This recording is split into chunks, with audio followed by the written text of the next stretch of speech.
Hello everyone, I'm Professor Geek. Welcome back to my channel, and happy 80th birthday to Superman. This is a pretty incredible day, and it's actually been a crazy busy day for me. I haven't even had time to sit down and read the 1000th issue of Action Comics yet, but I couldn't let the day go by without giving a shout out to my personal hero in all things, Superman. So it was 80 years ago today that Action Comics #1 hit the stands with the iconic image of Superman drawn by the great Joe Shuster and the story inside by the great Jerry Siegel.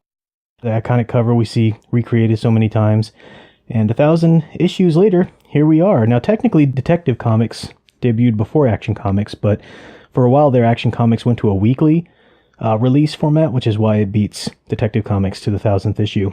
But it's still a very momentous occasion. So happy birthday to Superman, 80th. And there's a number of different ways that I could have approached this just very quick little video that I wanted to make. I didn't want to go all personal and confessional and talk about what he's done for me in my life or anything. This is not that kind of channel. But all of that's true. He's done so many things for me and so many friends of mine who I've come to know through fandom of Superman. So he really is more than a character. He is a mythological icon, and he's a symbol that people look up to and model their lives after in many ways, and that's important. That's really important. Never let anybody tell you he's just a comic book character. He's just a fictional, he's unimportant because of this or that. People who have that mentality or say those types of things have no understanding of mythology or psychology or how any of this stuff called life works. So I think what I'd like to do is just focus this video around one principle that I think is appropriate for his 80th birthday that he fulfills so well.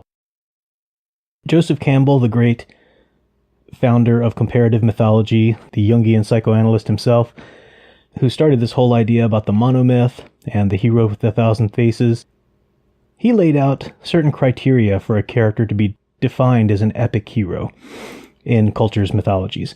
And Superman definitely meets those criteria. One of the 4 functions that he says an epic hero has to fulfill is the pedagogical function.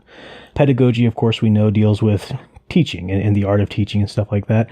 But part of what he means about the pedagogical function for an epic hero is that a hero should show us how to act and progress through the various stages of life. So a true epic hero should be a character that we can follow throughout their lives. And while the character of Superman is not himself 80 years old in any one particular continuity, certainly not in the current continuity of DC Comics, but he's been with us for 80 years, so that's the point there. And throughout that time, we have seen all of the stages of his life we could practically think of. We've seen him as a child, as a baby. There have been Super Baby stories way back in the Silver Age, and we've seen Superboy, and we've seen him as a teenager. We've seen him as a young adult, coming of age, and learning how to go from being Clark Kent or Superboy or whatever he was in that continuity to being Superman and really finding his place in the world.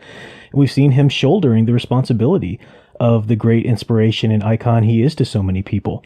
And we've seen him reconciling the fact that he is that powerful, but he is going to choose to remain that human. And that is what the core of a character is. He is super, but most of all, he is man.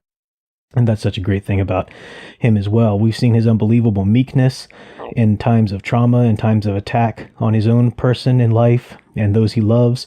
We've seen him maintain self-control and maintain his dignity, his principles, and his character. And that's just it's such a rare thing for characters today, when everybody wants to tear them down and everybody wants to make them flawed and realistic, quote unquote, because no one can believe in something that doesn't meet their nihilistic standards anymore. So really is a special character, and he meets that pedagogical function all the way up to being married, to having a child, and to dying ultimately. We've seen the death of Superman. We've seen the return of Superman from that, how to be reborn. Even though we as human beings can't literally be reborn from the dead, we go through metaphorical deaths and rebirths all the time in our lives, and he speaks to that as well. There have been stories, Elseworld type stories, of him growing old as an older Superman or whatever the story, however the story contextualizes that. So he teaches us so much for his fans and people who are willing to look through his stories, and even those who aren't really willing to search through and become super mega fans. He's still there in the consciousness. They still know that there's a Clark Kent ideal about holding on to that power that you have and not just using it for your own gain, but holding on to it, even if it means you might have to suffer a little bit, but just waiting to use it so you can benefit somebody else and not just yourself. That's a beautiful thing. So happy birthday to Superman, and I joined in the celebration with all the other fans who found a place in their heart for him. And here's to 80 more years. Hopefully Bendis won't give us a rough patch to have to go through at the start of these, but we'll hope for the best. So stay tuned for more to come, more comic reviews to come in the next week. And the Stop Screwing with the Costume Batman episode was just out earlier today. Enjoy, and until the next time, keep enjoying and digging deeper into the Superman stories you love. Thanks for watching.